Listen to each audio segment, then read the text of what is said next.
Hello, everyone, and welcome back or welcome to the Human Condition podcast. Think about your favorite sport and your favorite player. Now, think about how you would describe them when they're in the zone, doing what they do best. When LeBron James inexorably maneuvers the players to put the ball in the hoop. When Lionel Messi is just breezing past world-class defenders and deceiving a world-class goalkeeper to chip the ball over him. When Usain Bolt is bolting past everyone like a cheetah. When Michael Phelps behaves like a fish as if his natural habitat is supposed to be the water. When Nadia Comaneci, the girl who got the first perfect 10 in gymnastics, shows the balance of a mountain goat. Or when Virat Kohli drives the cricket ball sweetly through the covers. When they do that, we say that it was beautiful. When they do something like that, we go without even really noticing that we do that. That admiration is visceral. Now, what fascinates me is this. A game or a sport is basically a contest in which the participants have certain rules and an ultimate objective. For example, the objective in football is to put the ball in the net more times than your opponent does. The objective of chess is to trap and make the opponent's king surrender. Every game and sport has its own set of rules and an objective, which is what the participants try to achieve. But as you notice here, there is no mention of beauty. Beauty is not required in competitive sport. All one needs to do is achieve the objective. But a great act of sport is beautiful and we admire it. In fact, sport is one of the important venues, so to speak, where beauty is manifested. That brings me to the question, what is it with humans and sports? So in this episode, we are going to explore briefly a little bit of history of sports, the psychology, and also the sociology of sports.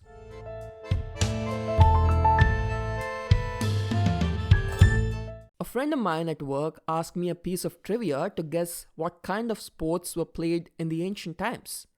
I got one of them correct, which was wrestling, but it got me thinking as to why the hell we have been playing sports for so long. And why do so many of us like watching sports? After all, the 2008 Beijing Olympics were watched by 4.7 billion viewers. What's so appealing about sports to humans that we have a primal need to engage in them? Playing sports was something that the ancient Egyptians and Sumerians did in order to prepare themselves for war or for hunting. I mean, javelin throw? That has throwing a spear at an opponent in war or at an animal while hunting written all over it. We can clearly see where the game evolved from. In ancient Greece, one of the society's underlying principles was to strive for excellence in body and mind. This pursuit for excellence in ancient Greece clearly manifested itself when they organized the first event of what is today known as the Olympics. Guess when the first Olympic Games took place? Yeah, I'll give you a moment. It was first held in 776 BC in Olympia near Mount Olympus, where all the mythological Greek gods and goddesses supposedly have lived. 776 BC. That's almost like 3,000 years old. These were held more like a religious event in honor of Zeus, where athletes competed in games such as sprinting, wrestling, chariot racing, and pancration, which is the equivalent of the modern-day MMA, mixed martial arts, where you can use any technique you wish. You can box, you can wrestle, you can kick, choke, submit, anything you want except biting and eye gouging. The point was that the strongest man should win. I say man because, of course, women at that time were not allowed to participate in the Olympics. They had a smaller event of their own, which was also held in Olympia in honor of Zeus's wife, one of Zeus's wives, Hera. So sport clearly has a great historical significance. But what about the psychological significance of it? A game or a sport, someone like Jean Piaget would suggest, is like a microcosm of our world. This made me think quite a bit because it really is a beautiful analogy. This analogy is captured somewhat fittingly in the game of chess. Well, chess is actually considered a sport and not a game by the International Committee, but that's not important. What's important is the complexity of it and what it represents. The number of possible legal moves in chess is stellar. It's something like 10 to the power of 100 or something close to that. To master the game of chess is nearly a superhuman achievement in the realm of analysis and calculation. It also represents something which is an intimate human condition, which is war, because chess is a war game. I mean, look at the pieces of chess. There are the pawns, which represent the foot soldiers. We have the rook, which is derived from the Persian word roh. I'm not sure if I'm saying it correctly, but it means a chariot. You have the knights, which are pretty straightforward. Well, not in the way they move, of course, but they're straightforwardly a military unit. Then you have the bishop, and then the queen, the most powerful piece on the board, which in ancient India was known as the wazir or the minister. Then there is the king, the person around whom the entire game revolves. The ultimate objective of the game is to kill the opponent's king by trapping him. The term checkmate is derived from the Farsi shahmat, which means the king is dead. So you can see the clear analogy of chess with war.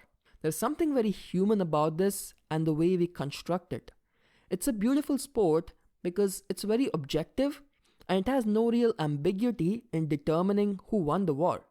If your king is trapped, you lose. Of course, sports and games do not entirely act like a microcosm of reality itself because although our lives don't have clear ultimate objectives, games and sports do.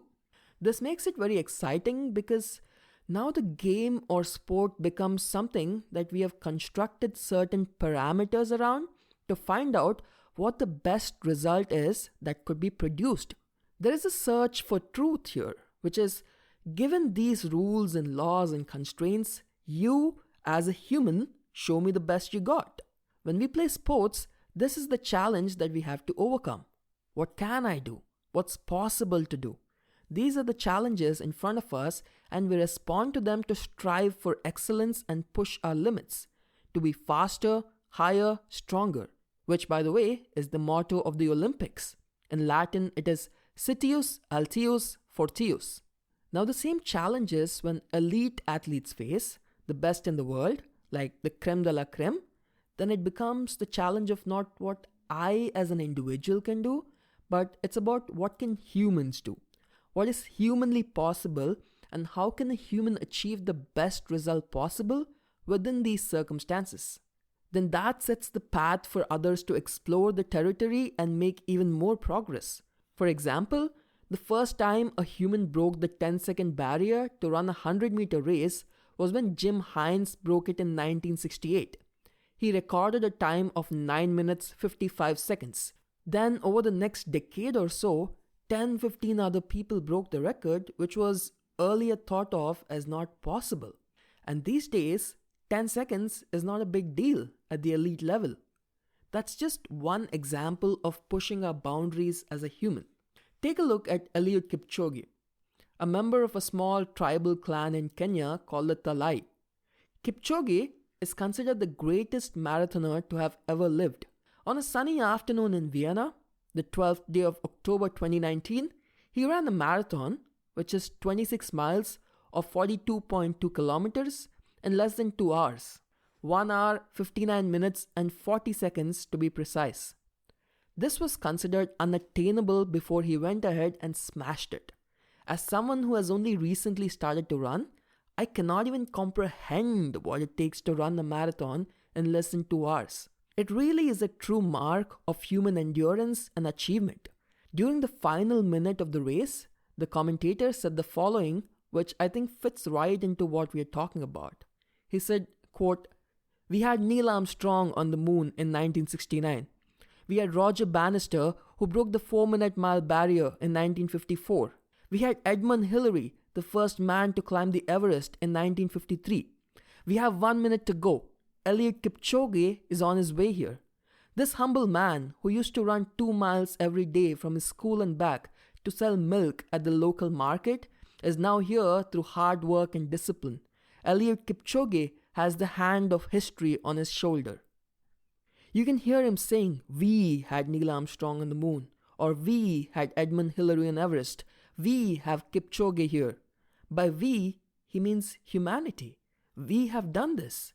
We have shown what is possible, and this truly was a mark of the human condition to pursue excellence. This is an honest pursuit of truth as to what is humanly possible, and that's why there is integrity at stake here.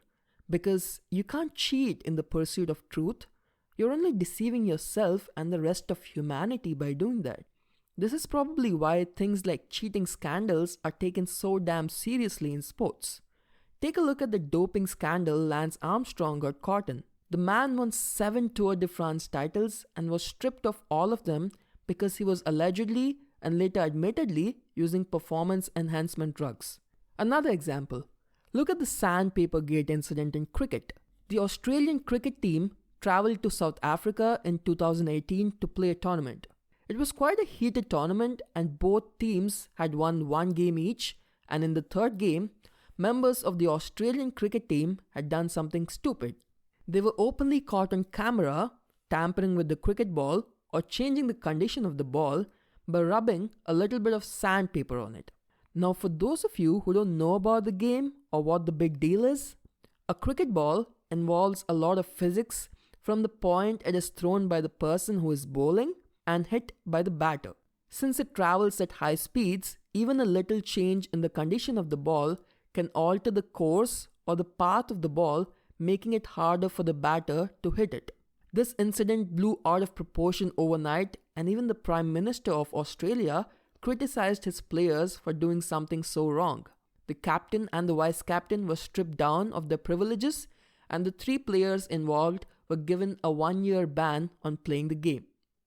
Now, this may seem like a big punishment for just rubbing a little sandpaper on a ball, but I think the issue here points to the integrity of the game and the spirit of the game. This means that we are not here to win and prove our individual greatness, but we are here to serve the game and to seek truth, so to speak, as to how we can do our best in certain circumstances. You can't just alter, adjust, or modify the circumstances to your benefit.